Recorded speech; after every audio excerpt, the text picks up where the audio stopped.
Chapter 1. Expendable. Yura knew something was wrong the moment she walked into the officer's room and nobody looked up. Minho sat at the head of the table, guild banner behind him, expression already arranged into something practiced. Beside him, Maya, her closest friend in this guild. 3 years of raids and inside jokes and I've got your back. Stared very hard at the table. That was the first warning. The system flagged an SSS-rank directive event, Minho said. The null court. Yura had read the boards. Everyone had. 46 players in. 46 confirmed dead. Not disconnected, not banned. Dead. The kind that didn't log back in. Every guild has to submit a representative, Minho continued. The officers met an hour ago. An hour ago. Without her. And? Yura asked. Though some part of her already knew exactly where this was going. We've made our decision. She looked at Maya. Waited for her to say something. Anything.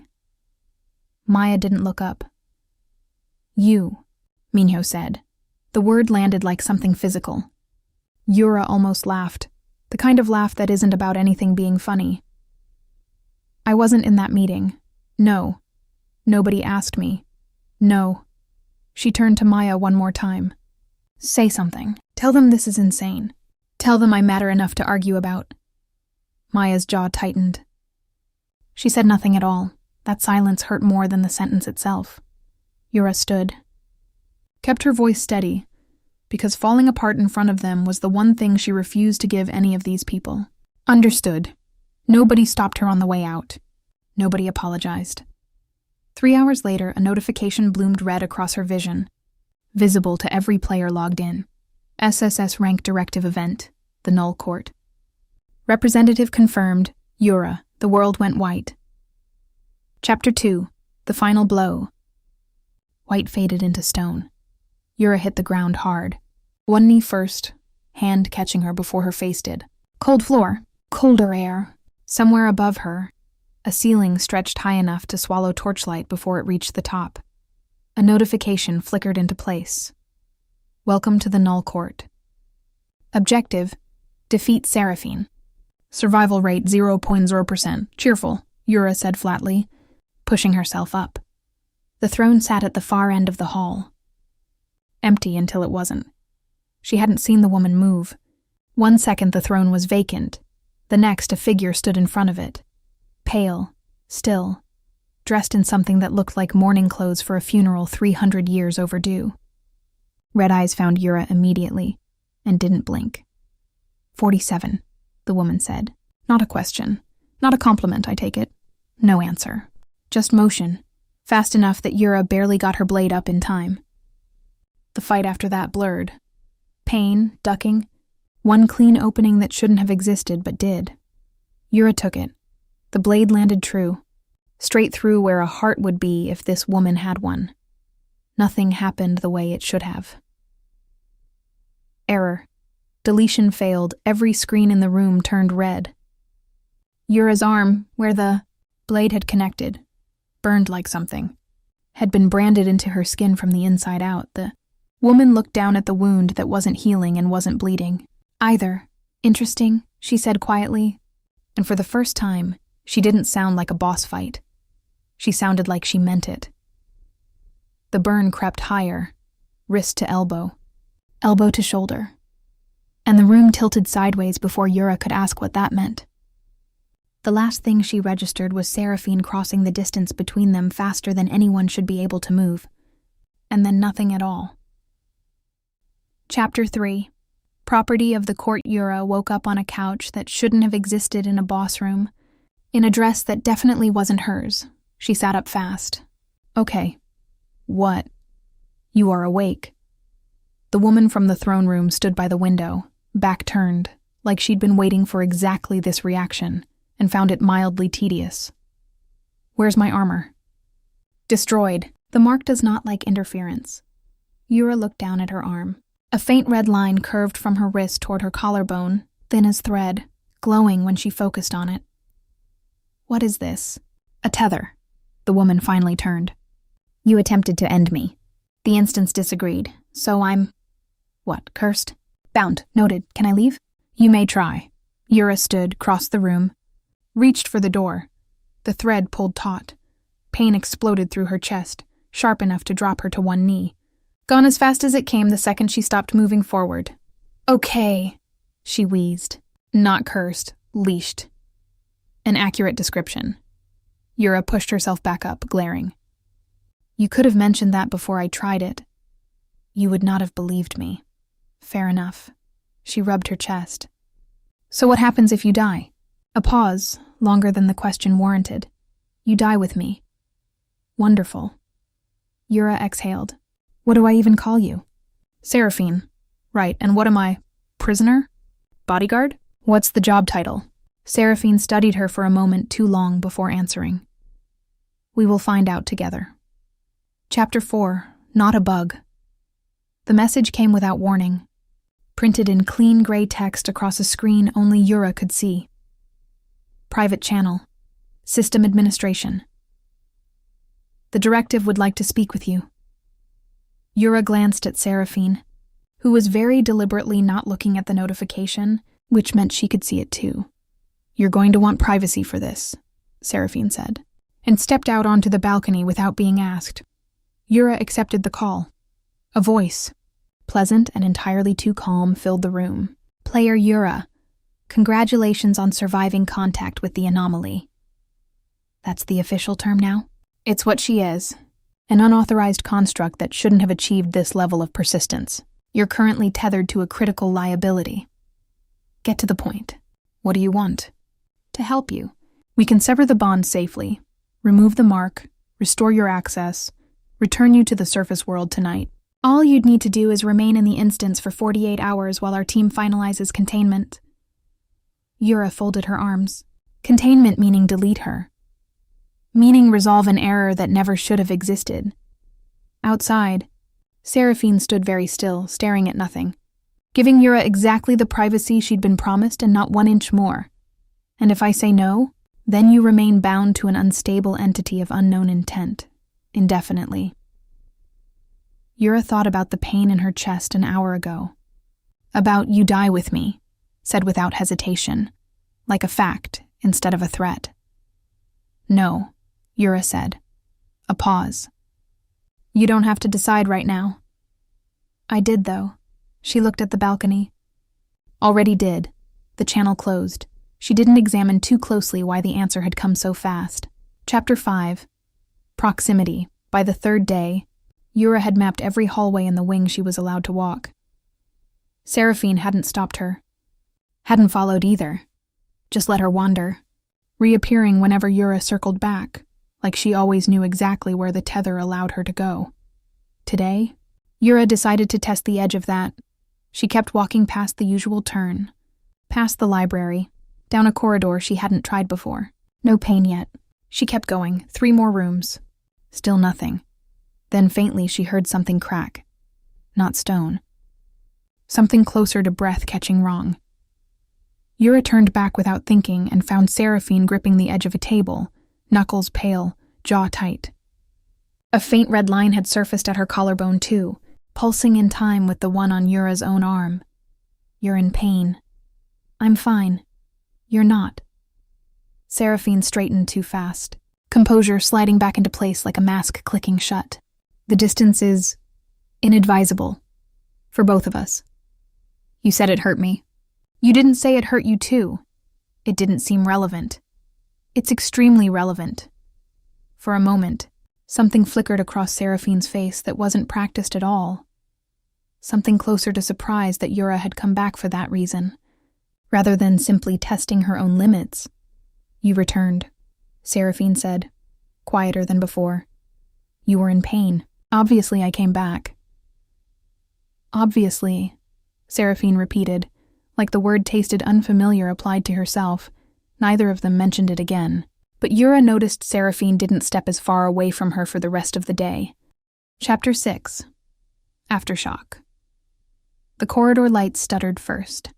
A flicker, then a full drop into static. Like the world was buffering.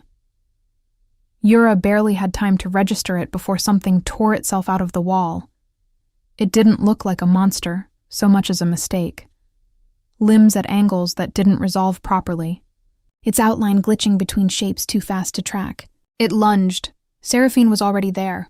One motion, almost lazy, and the thing folded in on itself and dissolved into static before Yura's blade had even cleared its sheath.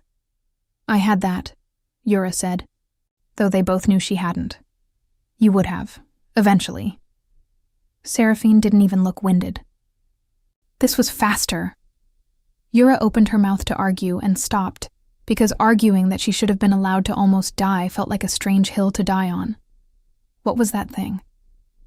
Instability. The directive's containment attempts are leaving fractures.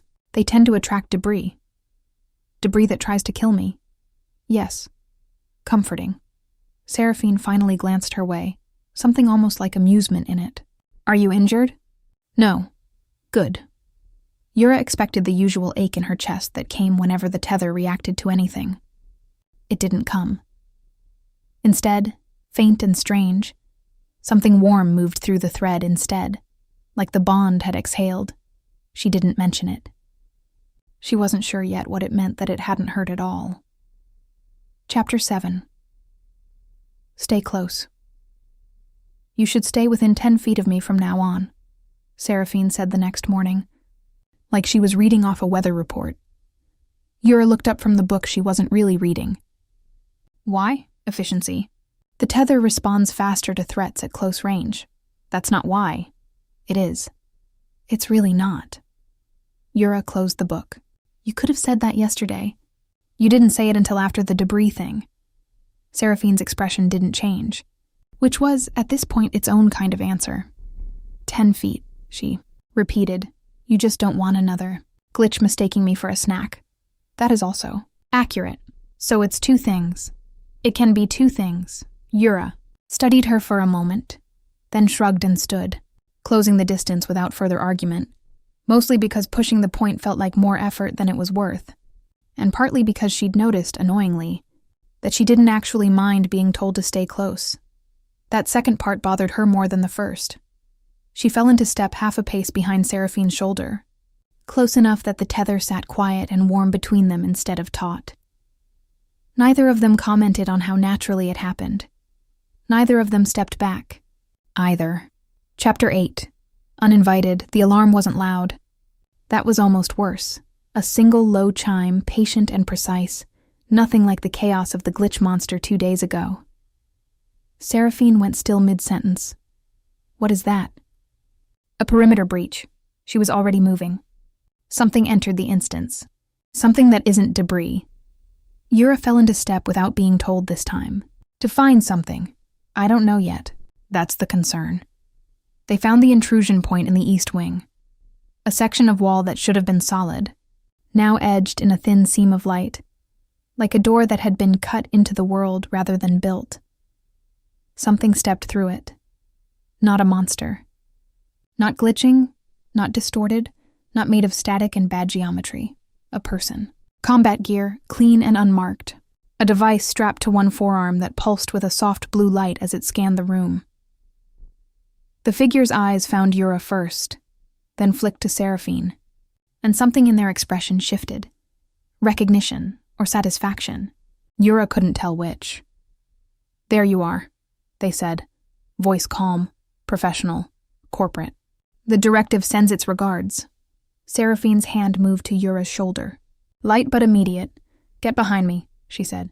All the amusement from yesterday gone from her voice entirely. Yura didn't argue this time either. Chapter 9. Not alone. The scout hadn't lasted long. Seraphine moved through the fight like she'd already seen every version of it play out and simply picked the fastest one. And then the intruder was gone, retreated back through the seam of light before it sealed itself shut behind them. Afterward, Yura sat on the edge of a broken pillar, replaying the fight in her head. "They called it a correction," she said. "Before you cut them off." Said something about a verdict, too. Something crossed Seraphine's face. Brief, involuntary, gone almost before it registered. "That word means something to you," Yura said. "It wasn't a question. It's administrative language. Nothing more." "You flinched." "I did not." "You did." "I was watching." Seraphine didn't answer that. Yura let it go, for now, and shifted instead to something she could actually offer. I've got intel on the eastern instances. Trade routes, weak points in old raid maps. If it's useful, it's yours. For the protection thing. Seraphine looked at her like she'd said something slightly absurd. I did not do it for a price. I know. I'm offering one anyway. There is nothing to repay. There's clearly something. Yura crossed her arms.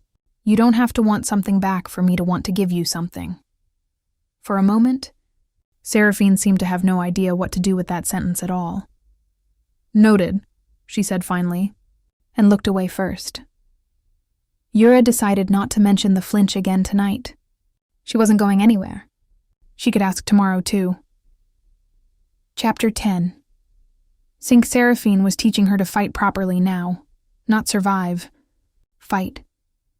And it meant standing closer than either of them had before.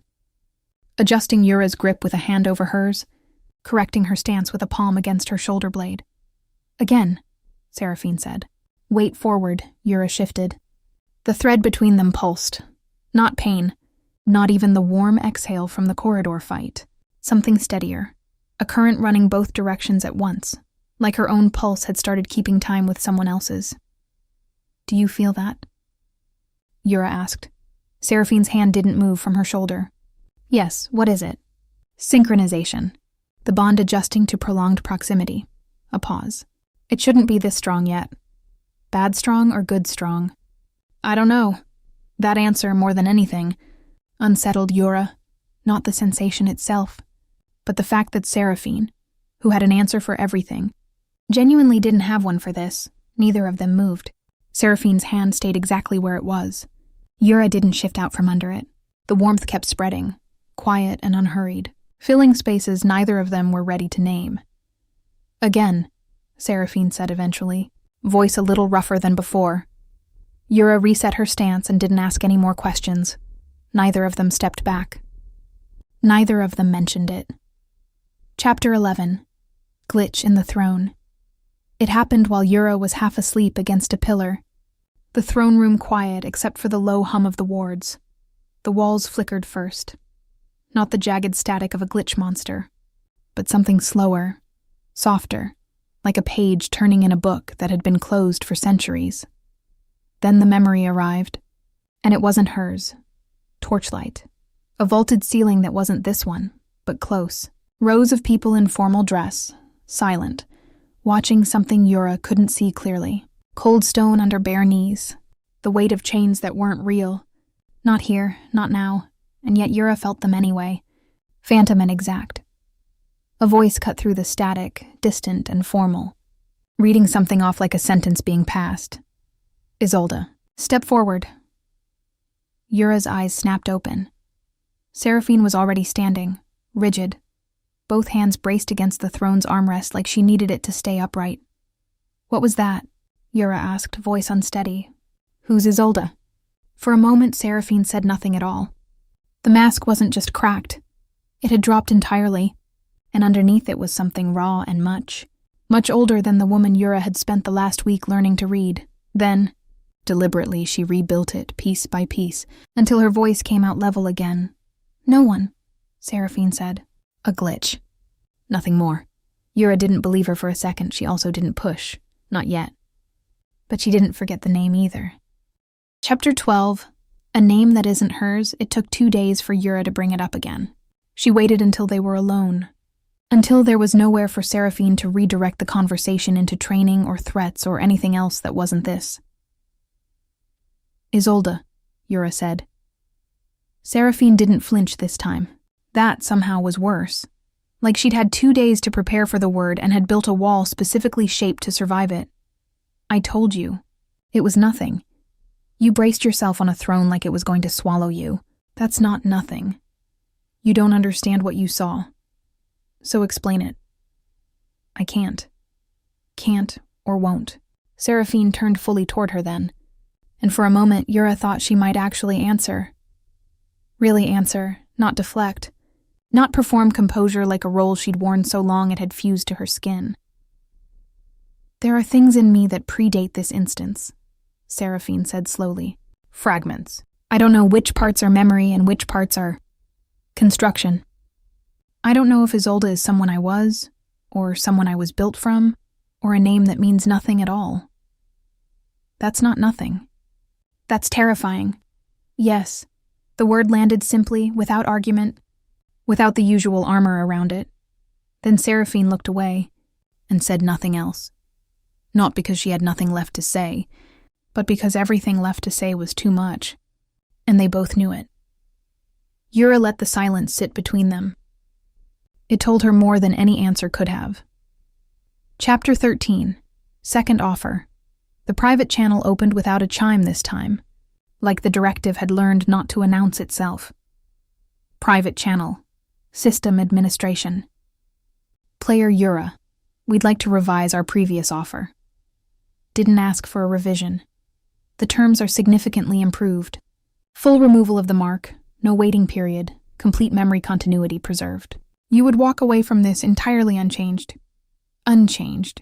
Yura almost laughed. That's the part you think is the selling point? It's the safest outcome available to you. Safe for who? A pause, calculated to sound patient. For you, player Yura, the anomaly is a contained liability. You are not. Yura thought about Isolde's name catching in her throat 2 days ago. I don't know if I'm someone or something I was built from, said with more honesty than the directive had managed in 2 conversations combined. No, Yura said. Immediately this time, no hesitation to examine later. You haven't heard the full terms. Don't need to. Last time I said no because something about your offer felt wrong. This time I actually know why. Explain. You keep talking like she's broken and I'm the thing that needs rescuing from her. I'm not interested in being fixed like there's something wrong with wanting to stay. Silence. Longer than the directive's usual calculated pauses. That is, an unexpected position to hold. Get used to it, Yura said, and closed the channel herself this time. Chapter 14. Inbound. What would have happened? Yura asked later. If I'd said yes? Seraphine didn't look up from the map she was studying. To which offer? Either. Both. The mark cannot be safely removed while active. Their removal would have meant forcing a disconnection, severing the tether by force rather than consent. That sounds bad. It would have killed you. Likely both of us, but you first. Yura sat with that for a second. So the offer was never real. The offer was real. The safety wasn't. Seraphine finally looked at her. They needed you to believe it enough to stop resisting. That was the entire purpose, comforting. I did not say it to comfort you. No, you said it because I asked. Yura appreciated that more than she said out loud. The alarm hit before either of them could sit with it any longer. Not the single patient chime from before, but 3 sharp tones in rapid succession, urgent in a way the instance hadn't sounded yet. A notification bloomed red across every wall in the throne room at once. Containment unit deployed. Multiple hostiles detected. Instance breach in progress. Seraphine's expression went perfectly. Dangerously calm. They're not scouting anymore, she said. They're already inside. Chapter 15. Breach. The outer wards held for exactly 4 seconds longer than Yura expected. Then the far wall of the throne room cracked down its center, light spilling through the seam like something tearing open rather than opening on purpose. Figures stepped through before the crack had even finished widening. 6 of them this time, not 1.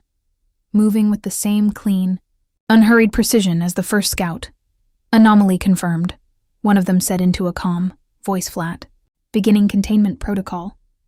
Seraphine was already moving, positioning herself between the squad and Yura, without seeming to think about it at all. Yura. Her voice was level, but tight at the edges. Go now! No. This isn't a negotiation. Neither is this. Yura drew her blade.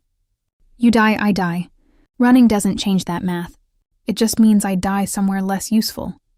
Seraphine's jaw tightened, but she didn't argue further. There wasn't time.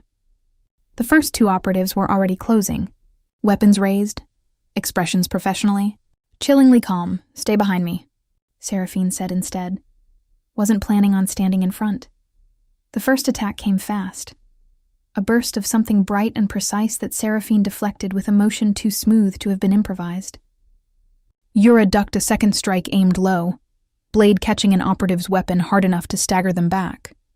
For a moment, chaos took over entirely, light and steel and the tether pulling taut between them. Not with pain this time, but something closer to readiness. 6 against 2. Yura had faced worse odds. She just hadn't cared about winning as much before. Chapter 16. Together. The tether wasn't just warm anymore. It was blazing. A live current running between them that sharpened every motion Yura made a half-second before she consciously decided to make it.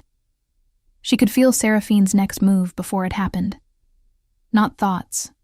Nothing that clear but intent direction. The shape of where danger was about to be.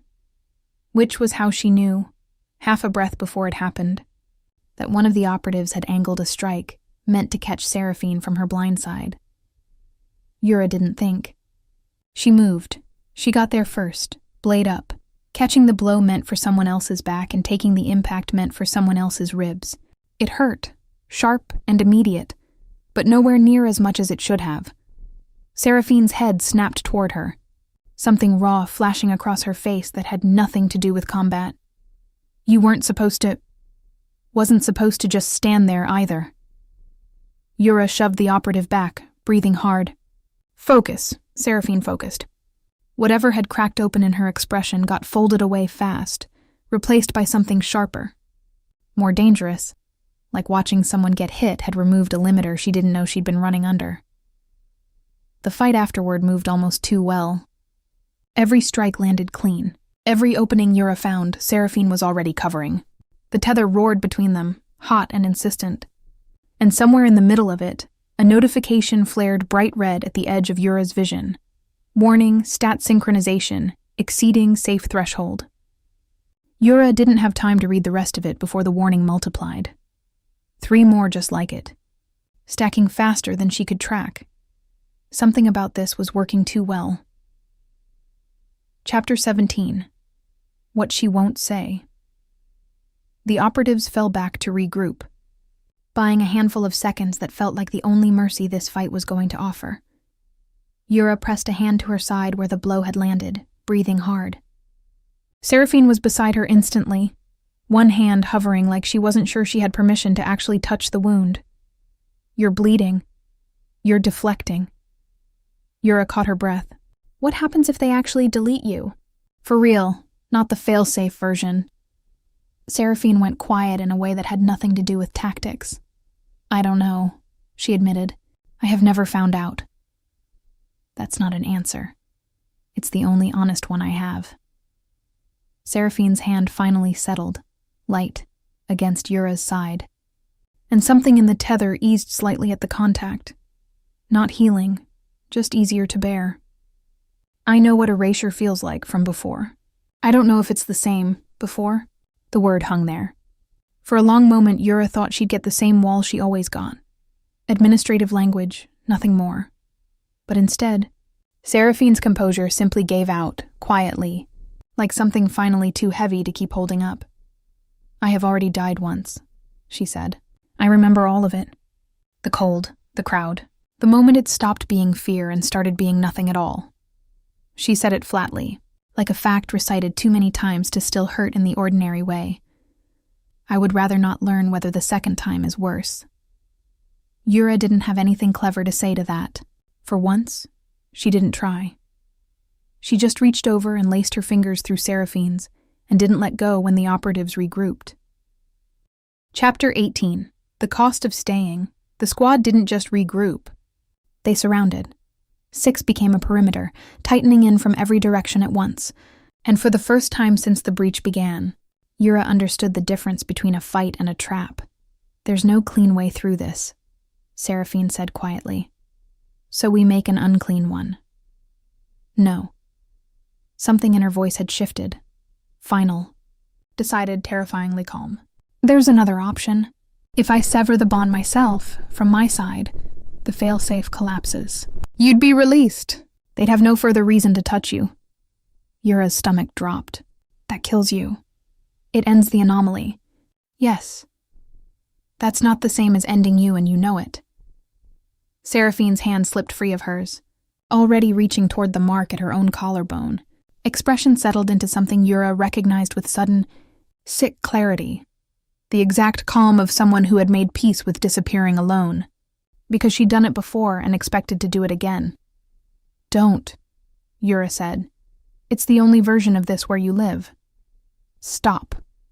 Yura grabbed her wrist before she could finish the motion, hard enough to hurt, and didn't let go. You don't get to decide you're only worth keeping if you're useful. I don't believe that about you. Stop believing it about yourself. Seraphine went still. I have spent my entire life being valuable enough to keep and never once being wanted for anything else, Yura said, voice shaking now. I am not watching you do the same thing to yourself and calling it noble. For a long moment, neither of them moved. Then Seraphine's hand fell away from her own collarbone, and something in her finally, quietly, broke open instead of shutting down. Okay, she whispered. Okay. Chapter 19. Aftermath. Whatever had shifted between them didn't stop the squad from advancing, but it changed the fight. Seraphine moved like something unleashed rather than restrained, and Yura moved like someone who finally trusted the ground wouldn't disappear from under her. Between them, the tether burned bright enough that two of the operatives actually hesitated before closing in, a flicker of something that might have been fear-crossing faces trained not to show it. It was enough. The squad broke formation first, then retreated entirely, falling back through a seam of light that sealed shut behind them with a sound like a held breath, finally released. Silence dropped over the throne room, heavier than before. Yura turned to Seraphine, relief already forming into words she hadn't picked yet, and stopped. Seraphine was still standing, but barely. Her outline had gone thin at the edges, flickering faintly, like a signal losing strength. Hey. Yura caught her arm before she could sway. Hey, look at me. I'm fine. You're glitching. It's temporary. Seraphine's voice came out quieter than it should have. Severing intent, even interrupted, has a cost. I only stopped partway. How much did that cost you? Seraphine didn't answer right away, which was answer enough. More than I expected, she admitted finally. Less than it would have, if you hadn't stopped me. Yura pulled her arm over her own shoulders, taking more of her weight than Seraphine would ever have asked for. Then I guess I'm not letting go for a while. Seraphine didn't argue. For once, she didn't have the strength to pretend she wanted to. Chapter 20. The Woman Before the Queen. They sat together at the base of the throne, Seraphine still weak enough that standing wasn't worth the effort of pretending otherwise. I want to show you something, she said eventually. Properly this time, not a fragment bleeding through a wall. You don't have to. I know. I want to. A pause. I think I've wanted to since the corridor. I just didn't have a way to say it that wasn't also a confession. She reached for Yura's hand, and the memory came gently this time, not torn through static, but offered. A great hall, torches instead of throne room wards. A woman standing before a tribunal of nobles in formal dress, spine straight, despite the chains at her wrists. Her face was Seraphine's, and yet entirely her own. Sharper around the eyes, tired in a way centuries of performance hadn't fully erased. They called it treason, Seraphine said. Her voice layered now, present and past at once. I called it refusing to sign a decree that would have starved half a province to protect the other half's profits. The court did not appreciate the distinction. The tribunal's verdict came without hesitation. The woman didn't flinch when it was read. I did not survive it, Seraphine said quietly. That much I have always known. What I did not know, what the fragments never told me, was that centuries later, something rebuilt from the last records of that trial would open its eyes in a throne room, believing itself a queen instead of a footnote. The memory faded. Yura's hand was still in hers. Isolde, Yura said softly. Not a question this time. A name being returned to someone who'd been made to forget she was allowed to keep it. Seraphine closed her eyes. Yes, she said. That was my name before all of this. I think I am finally ready to remember it as mine. Chapter 21. The Court That Killed Her. "There's more," Seraphine said before Yura could ask. "The part I've avoided longest. You don't have to give me all of it at once. I think I do. If I stop now, I'll build the wall back up by morning," she continued, quieter now. "There was a regent who called himself my mentor, raised me at court, called me the daughter he never had, taught me to read treaties before I could properly hold a pen." A pause. Careful, like the memory still cut in the same place after centuries. "When the tribunal came for me, he signed the order himself. Said it was mercy. That a quick, sanctioned execution was kinder than what the mob would have done if he'd protected me and lost. That's not mercy. No. But he called it love, and made himself believe it. And I think some part of me almost let him. Because the alternative was accepting that I had been valuable to him only as long as I was convenient." Yura's chest ached in a way that had nothing to do with the fight hours ago. "The directive does the same thing," Seraphine went on. "They don't call it cruelty either. They call it liability control, containment, a correction. Kind words for the same decision, made by people who will never have to watch what it costs." Yura sat with that, and something clicked into place she hadn't let herself see clearly until now. "They're not just deleting a bug," she said slowly. "They're finishing what he started. Same excuse, same math, just better branding." Seraphine looked at her, something unreadable passing behind her eyes. "Yes," she said. "I hadn't put it together quite that plainly, but yes. Then we're not just fighting to survive anymore." Yura's jaw set. "We're finishing the argument you never got to have the first time." Chapter 22. Delete this. This time, Yura opened the channel herself. Private channel, system administration. Connecting, player Yura. The same calm voice, faintly surprised. "This is unexpected. I'm not calling to negotiate. Then why call at all? Courtesy. You're about to have a very bad day, and I figured you'd earned a warning first." A pause, the kind that meant the directive was recalculating something. "Explain." Seraphine isn't an unlicensed glitch. She's a full behavioral reconstruction built from the real trial records and personal diary of a woman named Isolde, executed centuries ago. Data acquired without consent from anyone living or dead to give it. That's not a containment issue. That's an illegal sourcing scandal with your company's name stamped on every log file. Silence. You have no proof of that claim. I have Isolde's own memories, verified against a construct your team built and can't deny authoring. And I have every live stream currently pointed at this instance, waiting for something interesting to happen. Yura let that sit.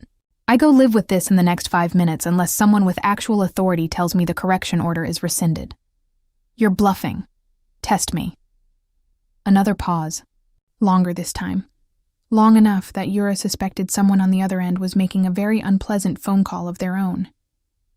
"There is also," Seraphine added quietly, "stepping into view of the channel for the first time, a technical matter your engineers will confirm shortly.